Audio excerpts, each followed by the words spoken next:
Hey there, second grade.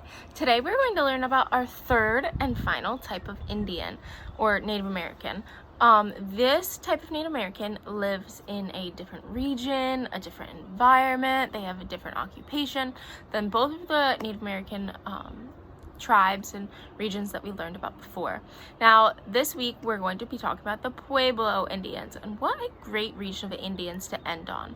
The Pueblo Indians, which we'll talk about more in a little bit, are from the Southwest region. The Southwest region was a very hot and dry region. They did a lot of different things in order to adapt to this dry region. So let's get started. Region are places that have the common or same characteristics.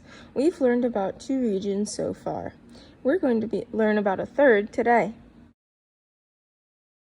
The region we're going to learn about today is the Southwest region. Southwest is a land of deep canyons, high flatlands, and cactus-filled deserts. It's also the home of the Pueblo Indians. Pueblo is Spanish is a Spanish word, and it means village or town. Here is a map, and highlighted is the Southwest region. You can pause the video and explore what states are in this region. Climate is the weather over a long period of time. In the Southwest, there's hot days, cold nights, and little rainfall. Rainy days are rare in the Southwest region, so it is quite dry. It's also really hot in the summer, yet nights in the desert can be freezing, so the temperature goes from really hot to really cold, which I'm sure causes some hard lifestyles. Land. Land is the part of the Earth's surface. The land we live on gives us many gifts such as food to eat, trees to which to build houses with, or water to drink. Every place has its own special mix of things, which we've seen with the last 2 Native American tribes we've learned about. American Indians learned how to adapt to their environment. The land of the Southwest region, the one the Pueblo lived on, was high, flat lands. Great picture of what the Southwest region looks like, or at least part of it. American Indians developed different cultures because they lived in such different environments of North America. The Pueblo people lived in the Southwest region. The land in the Southwest region is made up of high, flat lands, like we just said. All American Indians learned to use different things from their environment to survive. The Southwest had very few trees and very few buffalo. The Pueblo people didn't build wood and bark homes like the Powhatan Indians, or teepees like the Lakota Indians, just because they had different resources available to them. Talk more about their environment, or what surrounds them. American Indians developed different cultures because of where they lived and the environments of North America. Woohoo! I see a cactus! In their environment, they had cactuses. It was and still is a land of deep canyons, sandy canyons, high flatlands, and cactus-filled deserts. Whoop whoop. Here's a picture of a cactus-filled desert just because I love them so much.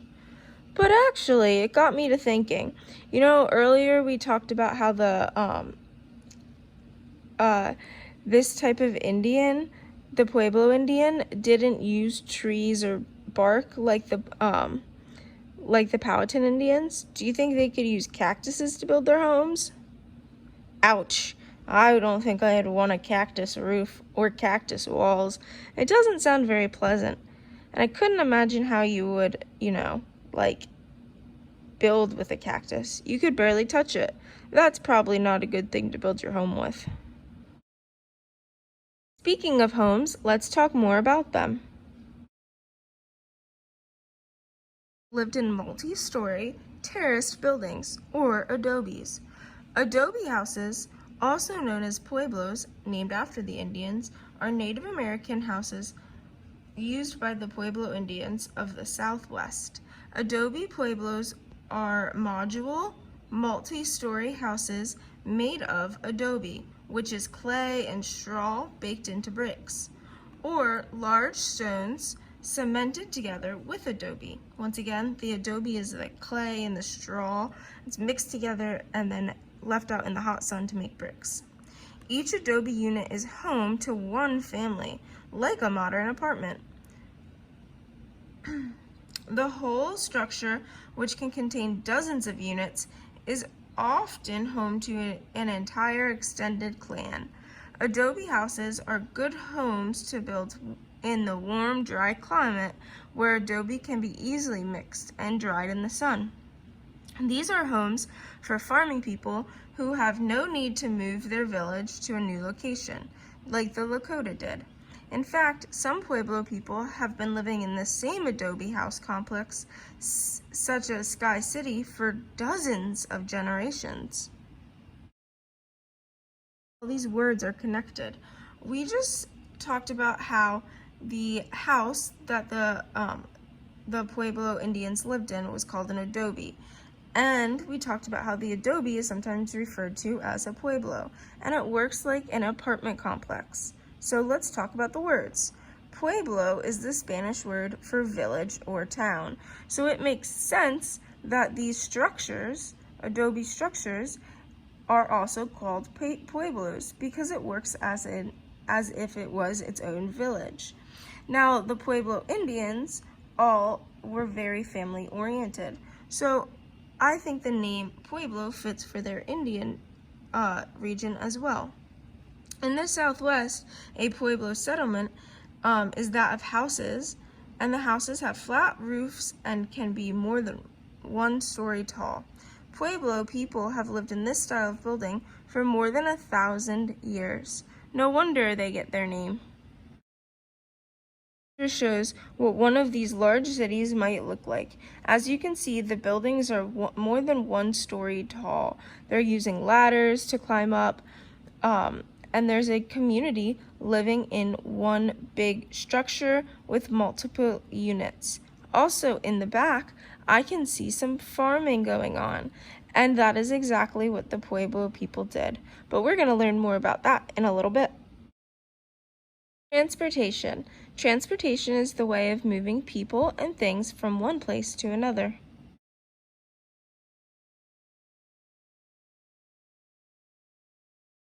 Pueblo Indians walked.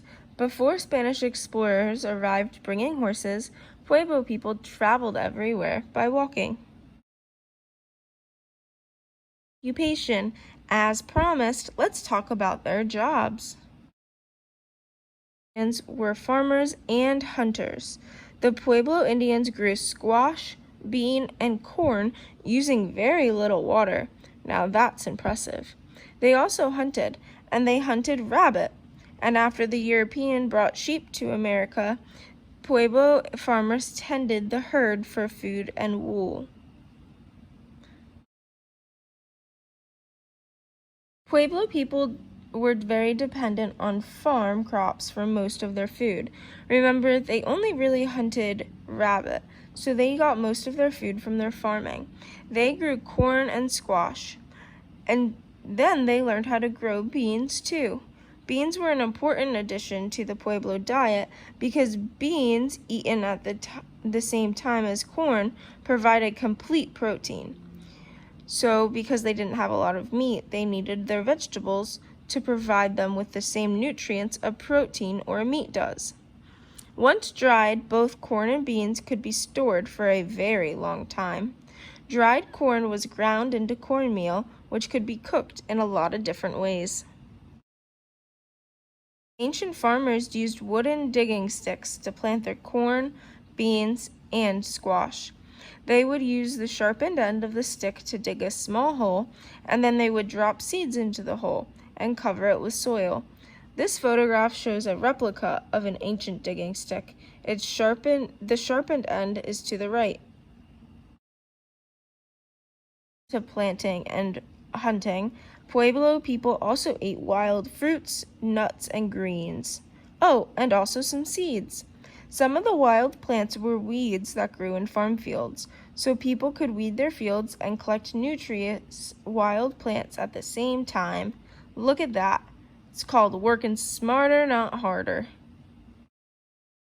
We did mention that they were hunters, and we said that they hunted primarily rabbit, which they did, but every once in a while they got lucky. Some of the other things that they could hunt if they had the opportunity to were deer, elk, and bighorn sheep. Also, rabbits weren't the only rodent that they ate. If whatever they could find meat-wise, they would eat, but it was limited out in the deserts. Of what the Pueblo lifestyle would look like. It's quite different from ours. The environment is a lot different, and people's activities were a lot different. It's also a lot different than the two other Native American tribes we've talked about, which is pretty awesome. I can't help but just get so excited when talking about how amazing Native Americans were at adapting to their environment. I think it's a lesson we all should learn. Alrighty friends, and that is that. I enjoyed learning about the Pueblo Indians, our third and final type of Indians. We will talk about them more tomorrow. I should say Native American instead of Indian, excuse me. We will talk about them more tomorrow, but as of today, let's check in with our I can statements. I can explain how the environment affected the American Indians' choices of homes, occupation, and transportation. Check. And number 2, I can explain how American Indian cultures respected and protected the environment and their homelands. Little check, because like we always do the second day of learning about this Native American, we will talk more about how they compare to the other types and about their environment and the differences. So, a little baby check for now, but we'll talk about it more tomorrow. Thank you so much for joining us. Tomorrow is actually our last video. I can't believe it. So until then, have a great day. I miss you and love you all. Bye.